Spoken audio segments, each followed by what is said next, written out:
Obviously strategy was ఒక ముస్లిం ఆయన కసబ్ అనే ఒక మనిషి కల్వా ఎందుకు కట్టుకున్నారు. కసబ్ దొరకకపోతే ఇది ఒక ఆర్ఎస్ఎస్ సాజిష్ అని చెప్పి కాంగ్రెస్ వాళ్ళు రెడీగా ఉన్నారు. ఇప్పుడు కూడా యూట్యూబ్ లో నడుస్తుంది, ఇవాళ ట్విట్టర్ లో అదే ట్రెండింగ్ అవుతుంది. Digvijay Singh statement. Nowhere in this book or nowhere in Mr. Mushrif's book you will see the involvement of the Pakistani terrorists in 26/11. The idea was Hindu terror. అది శివరాజ్ పాటిల్, పి చిదంబరం వీళ్ళందరూ కలిసి క్రియేట్ చేసిన ఒక కాన్సెప్ట్ హిందూ టెర్రర్. రానా case చాలా interesting. రానాని first ఈ కేసులో Danish కేసులో arrest చేసి పనిష్ చేశారు. కానీ ఇండియన్ టెర్రరిస్ట్ అటాక్ జరిగిన 26/11 మీద ఆయన్ని అక్విట్ చేశారు. అంటే కన్విక్ట్ చేయలేదు, ఫ్రీగా ఇచ్చేశారు. డబుల్ జెపడీలో నన్ను ప్రాసిక్యూట్ చేయకూడదు, మీరే చెప్పారు కదా నేను ఇన్నసెంట్ అని చెప్పి యుఎస్ కోర్టుకి రానా చెప్పారు. కానీ ఇండియన్ గవర్నమెంట్ ఏం చేశారు, మోదీ గవర్నమెంట్ చాలా స్మార్ట్గా ఫ్రాడ్ కేసు వేశారు వీడి మీద.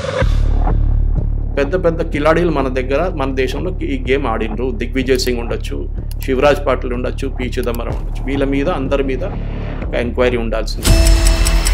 ఈ ఎంటైర్ ముంబై 26/11 అటాక్లో చాలా లూజ్ ఎండ్స్ ఉంటాయి. ఒకటి మన పాకిస్తాన్ నుంచి వచ్చిన బోట్ ఎన్ఎస్జీని డిలే చేశారు. అట్లనే సిఐఎస్ఎఫ్ తీసుకొద్దామని చెప్తే నో అని చెప్పారు. కంప్లీట్ ఏం జరిగిందని చెప్పి రివ్యూ చేయండి. ఇప్పుడు రానా ఉన్నాడు కదా కస్టడీలో,